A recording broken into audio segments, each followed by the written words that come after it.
தடை செய்யப்பட்ட தீவிரவாத அமைப்பிற்கு ஆதரவாக யூடியூபில் வீடியோ வெளியிட்டதாக நேற்று 6 பேர் கைது செய்யப்பட்ட நிலையில் தற்பொழுது என்ஐஏ விசாரணையை தொடங்கியிருக்கிறது. சென்னையில் யூடியூப் மூலம் இளைஞர்களை மூளை செலவை செய்து தற்பொழுது ஆட் சேர்த்த விவகாரத்தில் என்ஐஏ அதிகாரிகள் விசாரணையை தீவிரப்படுத்தியிருக்கிறார்கள். இதுகுறித்தான கூடுதல் விவரங்களுடன் இணைக்கிறார் எமது செய்தியாளர் ராகவேந்தர். வணக்கம் ராகவேந்தர். தீவிரவாத இயக்கத்திற்கு ஆள் சேர்த்த இந்த விவகாரத்தில் என்ஐஏ அதிகாரிகள் தற்பொழுது விசாரணையை தீவிரப்படுத்தியிருக்கிறார்கள். இதுகுறித்தான விவரங்களை பகிர்ந்துக்கோங்க.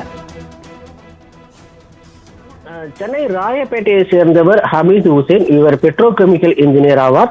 சென்னை அண்ணா பல்கலைக்கழகத்தில் கௌரவ பேராசிரியராக பணியாற்றி இருக்கிறார்.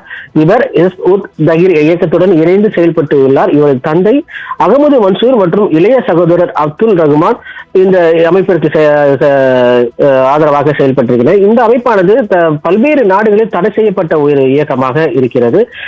இந்த நிலையில் இவர் சென்னை ராயப்பேட்டை ஜானிகான் சாலையில் இருக்கக்கூடிய மாடர்ன் எசென்சியல் எஜுகேஷனல் ட்ரஸ்ட் என்ற பெயரில் ஒரு அமைப்பை ஏற்படுத்தி அதன் வாயிலாக இந்த ஞாயிற்றுக்கிழமைகளில் இந்த இயக்கத்திற்கு அந்த ஹிஸ்புல் தஹ்ரீர் இயக்க கொள்கைகளை எடுத்து கூறி பிரச்சாரம் செய்திருக்கிறார். இதனால் இந்த மேலும் இவர் டாக்டர் ஹமீது ஹுசேன் டாக்ஸ் என்ற யூடியூப் சேனல் வாயிலாகவும் கருத்துக்களை வெளியிட்டு வந்து இருக்கிறார். இதை தீவிரமாக கண்காணித்து வந்த சென்னை மத்திய குற்றப்பிரிவு போலீசார் வழக்கு பதிவு செய்து முதல் கட்டமாக அவரது அந்த டாக்டர் ஹமீது மற்றும் அவரது தந்தை மற்றும் அவரது இளைய சகோதரர் ஆகிய 3 பேரையும் கைது செய்தனர். அவர்களிடம் நடத்தப்பட்ட விசாரணை மேலும் ஒரு 3 பேரை கைது செய்து சிறையிலும் அடைத்திருக்கின்றனர்.